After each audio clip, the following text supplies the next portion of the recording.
Hello बच्चों, let's read the question which says that why is the tertiary structure of proteins necessary for many biological activities?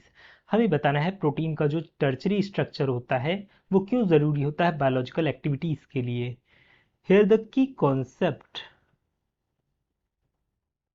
for this question is structure of proteins.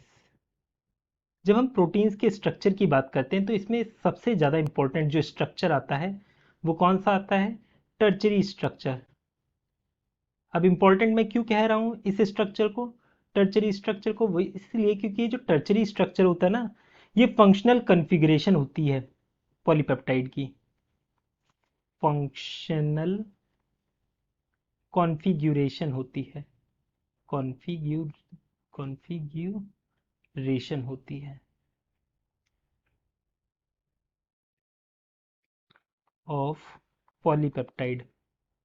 Polypeptide जिसमें आप लोगों को peptide bond, hydrogen bond, disulphide bond, hydrophobic bond, ionic bond ये देखने को मिलते हैं. इस वजह से ये काफ़ी ज़्यादा इंपॉर्टेंट हो जाता है. अगर आप इसे डिसरप्ट कर दोगे तो ये कोई भी अपनी एंजाइमेटिक एक्टिविटी दिखाई नहीं पाएगा. तो यहाँ से हम कह सकते हैं functional configuration of polypeptide as it is important for enzymatic activity. enzymatic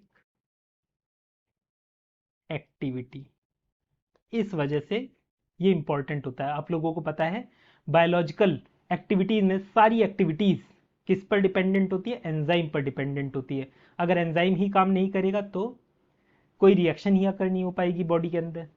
I hope you understood it well. Best of luck.